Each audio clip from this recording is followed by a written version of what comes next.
Olá, segundo ano.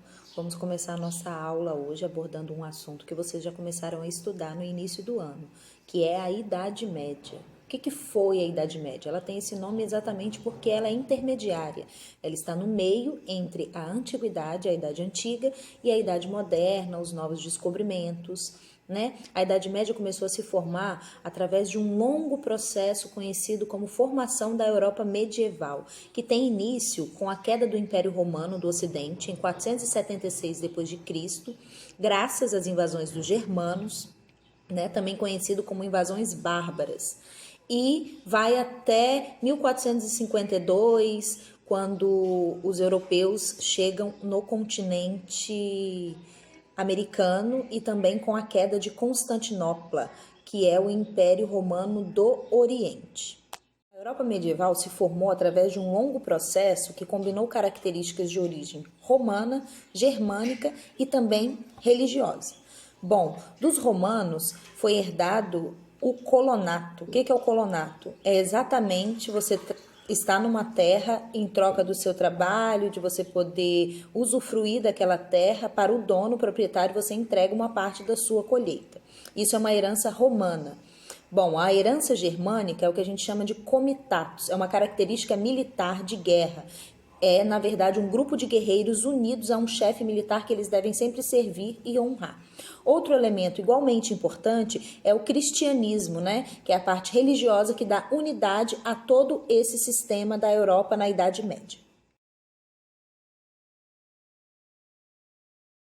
Esse período foi chamado pelos pensadores renascentistas e principalmente os filósofos iluministas como Idade das Trevas, porque consideravam que houve um atraso no desenvolvimento científico e cultural na Europa nesse período, já que a Igreja Católica dominava o cenário, a mente e o coração das pessoas nessa época. Esses pensadores renascentistas e iluministas se referiam à Idade Média desse jeito porque, no tempo deles, a Idade Moderna, surgiram muitos movimentos valorizando o uso da razão. Essa ideia de trazer a luz, a escuridão, colocando o homem como centro de tudo ao invés da igreja. No entanto, essa visão de Idade das Trevas é meio errada. Eles utilizaram essa conotação negativa para tentar falar que foi algo ruim, atrasado, né? Porém, hoje a gente sabe que houve sim um desenvolvimento cultural e intelectual na Europa. Mesmo que a igreja censurasse as ideias opostas a ela, houve, por exemplo, um grande avanço na arquitetura, na arte, nas navegações e nas técnicas agrícolas.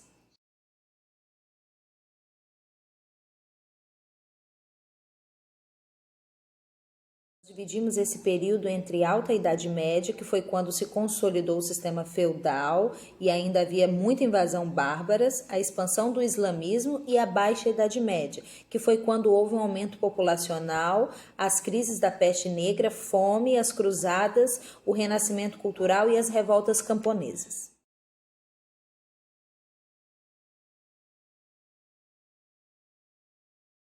A Alta Idade Média foi um período marcado pelas invasões bárbaras no território do falecido Império Romano do Ocidente. Os bárbaros eram como os romanos chamavam as pessoas que tinham uma cultura diferente da greco-romana. Né? Eles viviam da agricultura, eram politeístas e criavam animais para o comércio e consumo próprio, tendo em até alguns grupos, como nos hunos, a realização de invasão e saques. Com essas invasões violentas constantes, os moradores das cidades romanas passaram a fugir para o campo em busca de segurança e estabilidade. Assim, através desse processo de ruralização, começaram a ocorrer alguma troca de favores entre os camponeses e os proprietários da terra, né?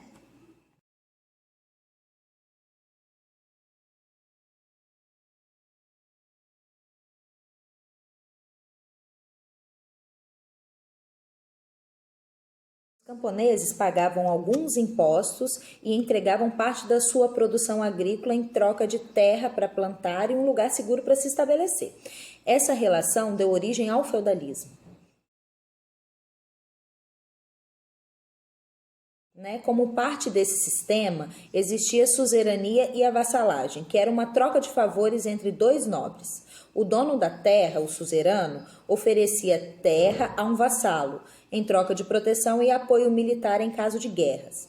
Essa relação era de igual para igual, não significava que um era superior ao outro, os dois eram nobres. No entanto, as pessoas que trabalhavam nessas terras, os camponeses, eram chamados de servos.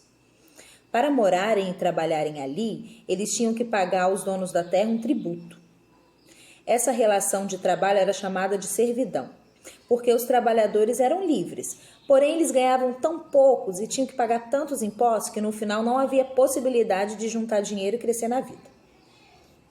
Por isso, a sociedade da época é chamada de estamental, sem mobilidade social. Sua classe social era definida pelo seu nascimento e não existia mobilidade social nenhuma. Você que nasceu servo não teria como se tornar nobre ou rei. O único jeito de melhorar um pouquinho sua situação seria talvez entrando para o clero. Mas mesmo assim, você nascendo servo nunca chegaria a um cargo muito alto na igreja. Não era fácil.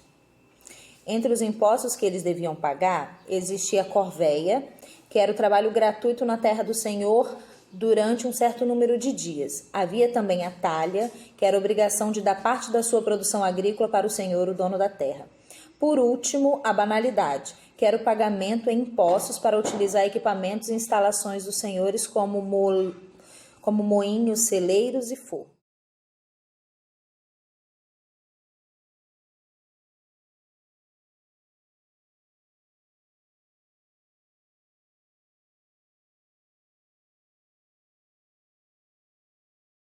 Além de todas as obrigações feudais, ainda tinha o dízimo, que era 10% de tudo que eles produziam que deveria ser entregue à igreja. Vamos agora para a Baixa Idade Média. Ela foi marcada pelo renascimento das cidades e o surgimento de uma nova classe social, que futuramente ficou conhecida como burguesia. Tá, mas como que ela surgiu?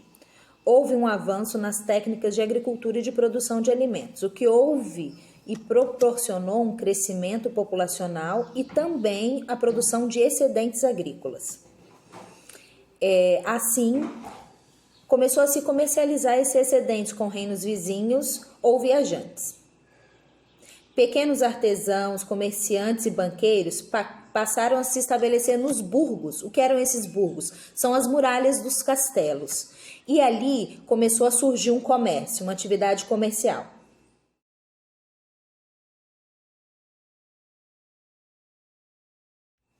Essa aglomeração em volta dos burgos, das muralhas dos castelos, com o tempo, teve como consequência o ressurgimento das cidades. A igreja condenava a burguesia, porque eles praticavam a usura. O que era essa usura? Era o empréstimo de dinheiro com aplicação de juros, gerando lucro, né? E para a igreja, o tempo pertencia a Deus. Já para a burguesia, eles acreditavam que o tempo pertencia ao homem, podendo ser utilizado da melhor forma, inclusive para enriquecer. Bom, mas no meio disso tudo, onde ficou a Igreja Católica? A Igreja Católica foi a instituição mais poderosa da Idade Média. Ela era dona de 1/3 das terras cultiváveis, de extrema riqueza e tinha uma vantagem. Como os padres não possuíam herdeiros oficialmente, as terras ficavam para a instituição, ou seja, para a própria igreja. A Igreja Católica já era muito popular na Europa, tanto que em alguns lugares já era uma religião obrigatória. A igreja se tornou uma instituição superpoderosa. Ela tinha muitos bens, terras e influência. O que ajudou ela a se manter durante todo esse tempo foi a aliança com a política. Um exemplo claro disso foi o batismo do rei Clovis, o rei dos francos, um dos maiores feudos da época, pelo Papa, o que mostrou que ele buscava a proteção da igreja sobre o seu reinado.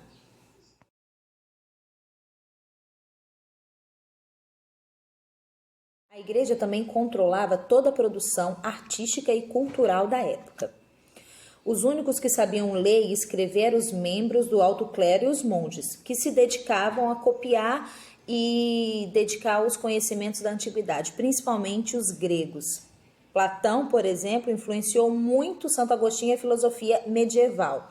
Em questão de arte, eram os vitrais e as arquiteturas da igreja que explicavam a história de Jesus para o povo, já que os camponeses não eram alfabetizados e não entendiam nada de latim. a língua que era obrigatória nos cultos religiosos. O que aconteceria se você discordasse da igreja, praticasse outra religião ou uma ideia que ameaçasse a soberania? A Inquisição ia dar conta de você. Ela era um tribunal católico que perseguia, julgava e punia as pessoas acusadas de ser desviadas da conduta da igreja, que eram chamadas de hereges. As penalidades iam desde descomunhão, proibição de livro, até queima na fogueira, ou isolamento de toda a população. Esse foi o caso do astrônomo Galileu Galilei, que foi condenado por afirmar que a Terra girava em torno do céu, o heliocentrismo, e não ao contrário, que era o que a igreja defendia. Outra característica importante da Idade Média são as cruzadas. O que foram as cruzadas? A igreja, junto com os reis, eles influenciaram para que houvesse essas cruzadas. Foi, na verdade, para combater o domínio islâmico nas terras sagradas, Jerusalém, e impedir o avanço dos árabes. Eles tinham se expandido muito ultimamente, conquistando até a Península Ibérica, onde se localiza Espanha e Portugal. As cruzadas também contribuíram muito para o enfraquecimento do poder feudal e a concentração de poderes na mão do rei, né? Além das cruzadas, também houve nesse período uma guerra muito violenta chamada Guerra dos 100 Anos, pela disputa do trono entre a Inglaterra e França. Por lutar nessa guerra foi a Santa Joana d'Arc, que foi morta na fogueira acusada de bruxaria.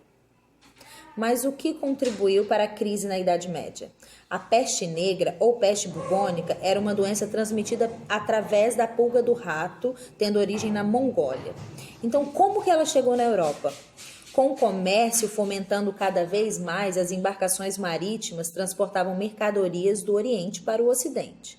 As pulgas dos ratos e os piolhos dos humanos se encarregaram de levar a bactéria para os navios. E assim a doença se disseminou por toda a Europa, em todo o porto que atracava. Como resultado, foram quase 100 milhões de mortes.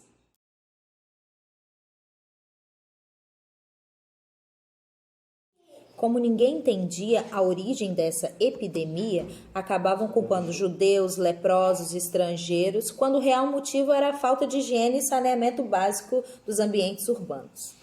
Junto com a peste negra, ocorreu também uma crise de fome intensa. O desmatamento das florestas para a agricultura gerou mudanças climáticas na Europa, que foram muito desfavoráveis às plantações, assim diminuindo a produção de alimento, gerando uma grande fome. Além disso, 1/3 da população foi dizimada pela peste negra. Havia pouca gente trabalhando nos campos. Mesmo assim, o feudalismo continuava e o senhor feudal exigiu os mesmos valores de tributos e impostos, o que gerou uma revolta por parte dos camponeses que sobreviveram. Para conter todas essas tretas, a população se aproximou dos reis, o que fortaleceu a centralização do poder, dando origem às monarquias nacionais, a formação das primeiras monarquias nacionais, que são Portugal, Espanha, França, Inglaterra e Alemanha.